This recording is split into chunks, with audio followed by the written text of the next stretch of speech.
लीजिए, कोई भी मनोकामना हो, कैसी भी मनोकामना हो, इस पयोव्रत के करने से वह मनोकामना पूर्ण होती है।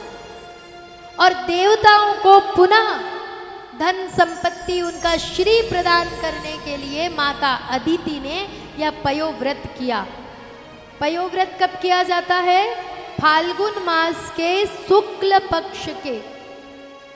शुक्ल पक्ष में पयोव्रत किया जाता है 12 दिन के लिए। शायद द्वितीया से आरंभ होता है और 12 दिन के लिए ये पयोव्रत, यानी केवल लिक्विड पी करके, दूध या पानी, जल, ये आप पी करके 12 दिन तक व्रत धारण करते हैं और पूरे दिन भगवान नारायण का स्मरण करते हैं, सेवा करते हैं, तब जाकर के आपकी मनोकामना पूर्ण होती है। तो कश्यप ऋषि ने इस व्रत के विषय में बताया और माता अदिति ने पयोव्रत धारण किया।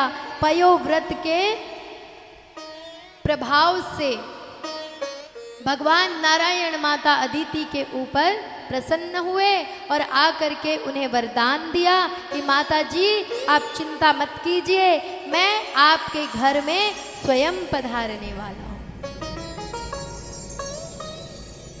अब समय व्यतीत हुआ, माता अदिति गर्भवती हुई।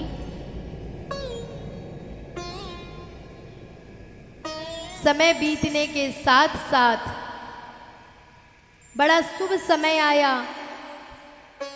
भाद्रपद मास के शुक्ल पक्ष श्रवण नक्षत्र द्वादशी तिथि को अभिजीत नक्षत्र में भगवान का प्राकट्य हुआ। तो जिस तिथि में भगवान का जन्म हुआ उसे विजया द्वादशी कहते हैं। और भगवान के किस रूप का प्राकट हुआ? भगवान के वामन रूप का प्राकट्य हुआ। छोटे से बालक के रूप में भगवान प्रकटे और देखते ही देखते भगवान ने ब्रह्मचारी रूप धारण कर लिया। बोले वामन भगवान की जय हो। अब ऋषि मुनियों ने वामन रूप में साक्षात भगवान को देखा, बड़े प्रसन्न हुए। सभी ऋषियों ने बड़ी श्रद्धा से भगवान का उपनयन संस्कार किया। तो उपनयन संस्कार में एक विधि है कि जो उपनयन संस्कार करते हैं तो जो बटुक ब्राह्मण हैं वो सारे जहाँ पे भी वहाँ उपस्थित लोग हैं उनके बीच में जाकर भिक्षा याचना करते हैं और सारी भिक्षा ला करके किसे देते हैं? अपने गुरु को, यानी कि जिन्होंने उनका व्रतोपनयन संस्कार किया।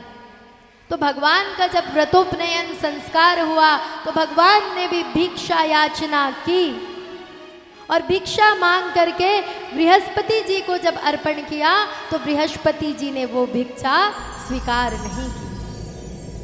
अब भगवान ने पूछा कि गुरुदेव, अगर आपने भिक्षा ग्रहण नहीं किया तो मेरा संस्कार पूर्ण नहीं होगा, तो बताइए आपकी क्या इच्छा है? आप जो कहेंगे वो मैं भिक्षा में आपको प्रदान करूंगा। तब बृहस्पति जी ने कहा कि इस त्रिलोक की संपत्ति जो देवताओं से दैत्यों ने छीन ली है, वो त्रिलोक की संपत्ति मुझे चाहिए। अब भगवान ने सुंदर बटुक का रूप धारण किया है और ये सारी संपत्ति किसके अधीन? किसके अधीन थी? राजा बलि। राजा बलि ने सारा धन छीन लिया था। अब राजा बलि के हाथ में है ये।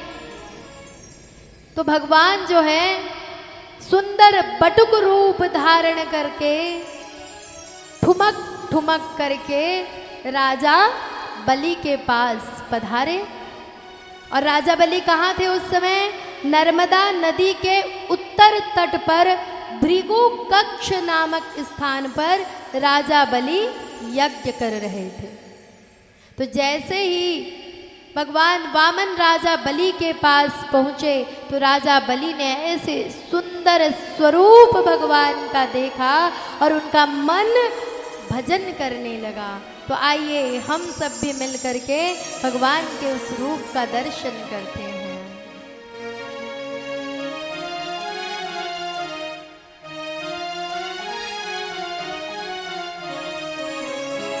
हरि वामन का रूप बनाए, बलि राजा को छलने आए। हरि वामन का वेश बनाए, बलि राजा को छलने आए।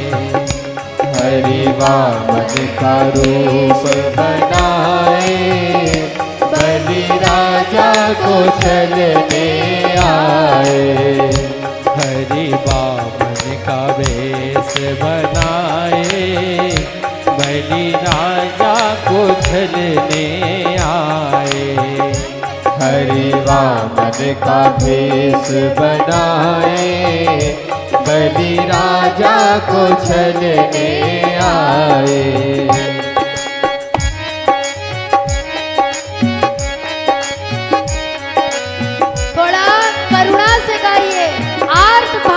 ठाकुर जी के स्वरूप को पुकारिए, क्या पता बिहारी जी की तरह ये भी प्रकट हो जाए।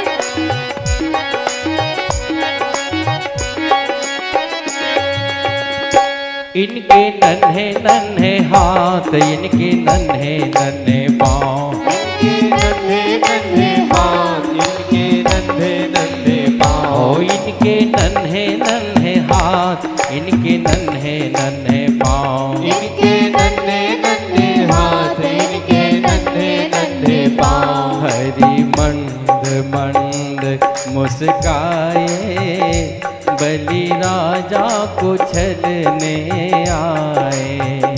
हरि वामन का भेष बनाए, बलि राजा को छलने आए। चलिए अब आप लोग गाइए, कितनी पुकार आपकी है थोड़ा सुन ले, सब मिलकर गाइए। हरि वामन का भेष बनाए,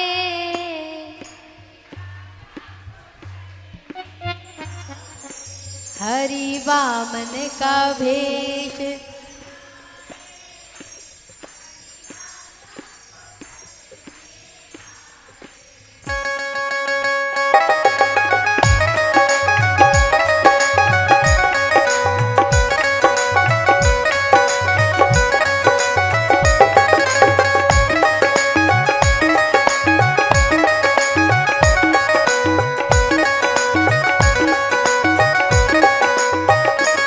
माथे तिलक सोहे, सिर पे छत्र सोहे। तिलक सोहे, सर पे छत्र सोहे। माथे तिलक सोहे, सिर पे छत्र सोहे। माथे तिलक सोहे, हाथ छत्र सोहे। हाथों में कमंडल सोहे, बलि राजा को छलने आए। हरि वामन का भेष बनाए, बलि राजा को छलने आए। हरि वामन का वेश बनाए, बलि राजा को छलने आए। हरि वामन का भेष बनाए, बलि राजा को छलने आए। हरि बोल, दोनों हाथ ऊपर उठाकर। वामन देव भगवान की जय हो।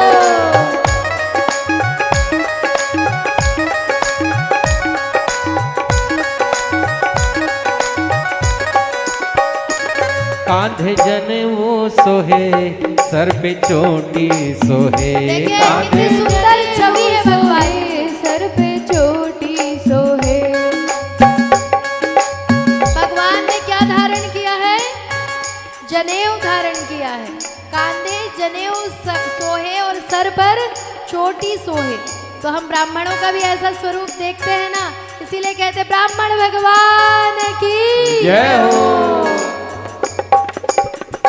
कांधे जनेऊ सोहे, सर पे चोटी सोहे। कांधे जनेऊ सोहे, सर पे चोटी सोहे।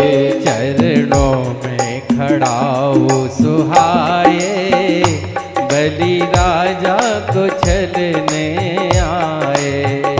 हरि वामन का वेश बनाए, बलि राजा को छलने आए। हरि वामन का वेश बनाए, बलि राजा को छलने आए।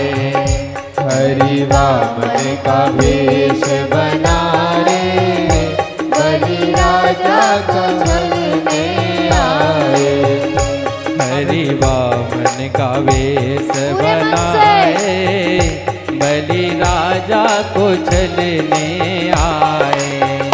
हरि वामन का वेश बनाए, बलि राजा को छलने और पूरे आए। भाव ओ से हरि वामन का वेश बनाए, पीछे से भी बलि आवाज आनी राजा चाहिए। को केवल छलने ताली नहीं बजानी आए। है, बजाइए, पुकारिए हरि भगवान वामन को। का वेश बनाए, बलि राजा को छलने आए।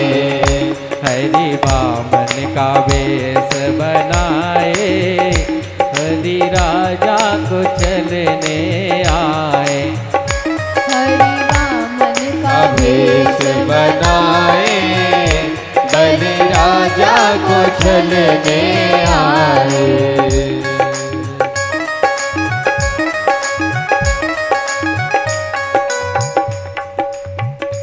अब आप थोड़ी सी कथा और सुन लीजिए।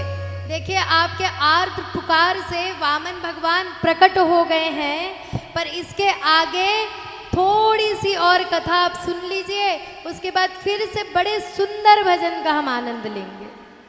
देखिए, जब वामन भगवान राजा बलि के पास पधारे, जैसे आज आपके आंगन में पधारे हैं, तो बलि राजा ने देखा और कहने लगे कि अरे वामन देवता, आपको देखकर तो मेरे मन में ऐसा आ रहा है कि मैं आपको क्या अर्पित करूं। आप कहें तो मैं हजारों हजार हाथी घोड़े आप पर वार दूं। आप कहें तो मैं आपके लिए न जाने कितने नगर गांव आपको अर्पण कर दूं। तो वामन भगवान कहते हैं, देखिए राजन, हम बड़े संतोषी ब्राह्मण हैं, हमें ये रत्न धन गांव इत्यादि नहीं चाहिए। अब बलि राजा कहते हैं, आप छोटे से लग रहे हैं, लगता है आपका शादी ब्याह भी नहीं हुआ। आप कहें तो सुंदर कन्या खोज लें, आपका शादी ब्याह करके इसी राज्य में आपके घर गृहस्थी का बसावट कर दें। तो वामन भगवान ने कहा कि नहीं, मैंने पहले ही कहा, मैं बड़ा संतोषी ब्राह्मण हूँ, मेरा कार्य है केवल भजन करना, और भजन करने के लिए मुझे ज़्यादा कुछ नहीं, 3 पग भूमि चाहिए। तो जैसे ही शुक्राचार्य जी ने सुना ये, तो शुक्राचार्य जी सोचने लगे कि ऐसा ब्राह्मण कौन है भाई। बहुत ब्राह्मण देखे, पर ऐसा संतोषी ब्राह्मण तो मैंने कहीं नहीं देखा। शुक्राचार्य जी ने नजरें घुमाई और कहा कि बलि, तुम बातों में मत आना, ये कौन है? ये छलिया विष्णु है, ये कहीं तुझे छल ना ले। तो बलि राजा ने कहा कि गुरुदेव, इनकी सुंदर छवि तो देखिए, कितने प्यारे लग रहे हैं। अगर आप कहते हैं कि ये हरि नारायण है, श्री विष्णु है, तो यदि ये विष्णु है भी, तो एक बार सोचिए कि जो सारे जगत को देने वाला जगन्नाथ आज ये आकर के मेरे द्वारे खड़ा है और मैं इन्हें भिक्षा न दूं, ऐसा नहीं हो सकता गुरुदेव, मैं तो भिक्षा दूंगा। अब शुक्राचार्य जी को क्रोध आया कि बलि मेरी बात नहीं सुनता, और जा कर के वो कहाँ, बलि राजा के कमंडल में छुप गए। वामन देवता ने कहा कि राजन ज़्यादा समय नहीं है, भजन का समय हो रहा है, अगर दान करनी हो तो केवल 3 पग धरती चाहिए, जल्दी संकल्प करो। बलि राजा ने कहा ब्राह्मण देवता क्रोध मत करो, आपके क्रोध से तो भगवान भी नहीं बचा सकते, तो मैं संकल्प करता हूँ। तो जैसे ही बलि राजा संकल्प करने लगे, शुक्राचार्य जी कहाँ बैठे हैं? कमंडल में जाकर बैठे हैं, ताकि वो जल ही बाहर ना आए। तो भगवान ने एक कुशा निकाला और कमंडल में जाकर के उस कुशा से साफ करने लगे कि क्या अटक गया है जो जल बाहर नहीं आ रहा। तो उसी कुशा से शुक्राचार्य जी के एक आंख का हो गया। गोविंदाय नमो नमः। अब शुक्राचार्य जी क्रोधित हुए और एक आंख के साथ वहां से बलि राजा को श्रीहीन होने का श्राप दे करके चले गए। अब बलि राजा कहते हैं कि बताइए भगवान, मैं आपको क्या दूं? आप जो कहेंगे अपना सर्वस्व देने के लिए मैं तैयार हूँ। आइए हम भी इस दृश्य का एक सुंदर भजन के माध्यम से दर्शन करेंगे। और आप सभी से करबद्ध निवेदन है कि वामन भगवान जाकर के भिक्षा नहीं लेंगे, आप सभी जो भी अर्पण करना चाहते हैं यहीं आकर पूजन भी करें और उनके चरणों में अर्पण भी करें।